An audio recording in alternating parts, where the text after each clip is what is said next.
שלום רב, שמי גרי המל ואני מנכ"ל רשות ניקוז ים המלח. רשות ניקוז ים המלח מבקשת הצעות מחיר לעבודת שיקום טיילת באתר מלונות עין בוקק. העבודה כוללת עבודות תשתית, חשמל וגינון. העבודה נעשית במתחם אזור בתי המלונות שהוא אזור מלונאי פעיל. לעובדה זו משמעויות תפעוליות ובטיחותיות קרדינליות לביצוע. הדברים באים לכדי ביטוי במסמכי המכרז שבאתר דקל. באתר מכרזים דקל נמצאים כל הפרטים הטכניים והמנהליים הנדרשים על מנת למלא את הצעת המחיר והחומר הנלווה לה.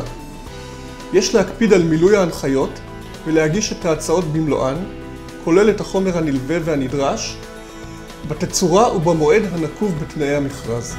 הנושא של המכרז זה טיילת לאורך עין בוקק, שאורך שלו משהו כמו 2.2 קילומטר.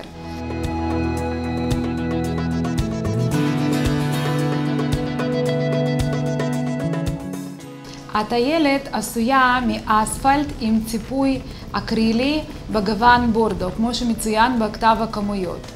לאורך כל הטיילת יש פינות ישיבה שעשויים מריצוף בגוון צהוב על בסיס מלט לבן, שגם זה מצוין בכתב הכמויות ובמפרט הטכני.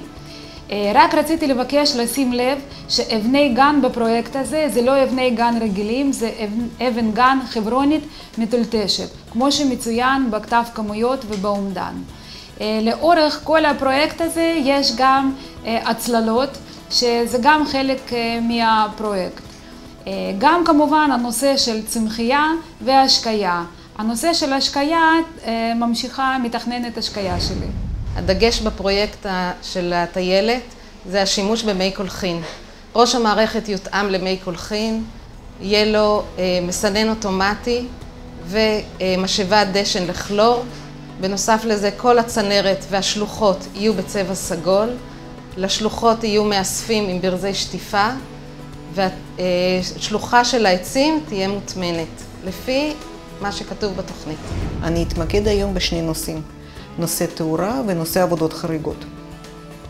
עבודות תאורה בפרויקט כוללות תוספת עמוד תאורה סולארי בין כל העמודים הקיימים, וטיפול בעמודי תאורה קיימים פגומים, כגון צביעה והחלפת רכיבי תאורה, כמפורט במסמכי המכרז.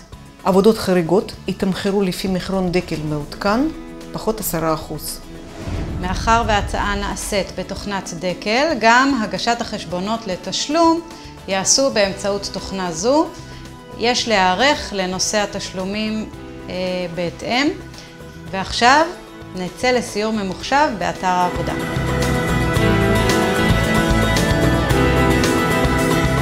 אוקיי, יצאנו לשטח. הגבול העבודה שלנו מתחיל בצפון, בבית מלון ישרוטל, ונגמר בדרום, בחוף הבינלאומי. אנחנו נמצאים בקטע טיפוסי של שביל הליכה, שאנחנו הולכים לשפץ לפי הפרטים במפרט הנמצא במסמכי המכרז. אנחנו הולכים להעמיד בין כל שני עמודי תאורה קיימים, עוד עמוד תאורה סולארי, ולהחליף את גופי תאורה. זה המקטע שקבלן יבצע הכנה למתקני כושר, ללא הצבה של מתקני כושר עצמם, רק יציקה של משטח בטון, לפי פרט שמופיע במסמכי מכרז.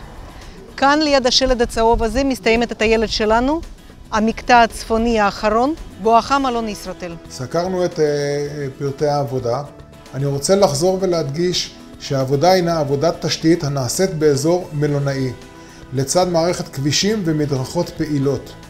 בשל כך, מרכיב הבטיחות בעבודה ביחס לסביבת העבודה היא מרכיב חיוני וחשוב במכלול מרכיבי פרויקט זה. למרות שבמסמכי המכרז משך ביצוע העבודה מתייחס ל-90 ימי עבודה, אנחנו נבקש לסיים את מכלול הפעילויות באתר עד לתאריך ה-24 לספטמבר 2014, שזה ערב ראש השנה הקרב ובא. ככל שהקבלן יעמוד בלוח הזמנים האמור, יהיה לכך תגמול הולם, והוא מופיע במסמכי המכרז שבתוכנת דקל. תודה רבה.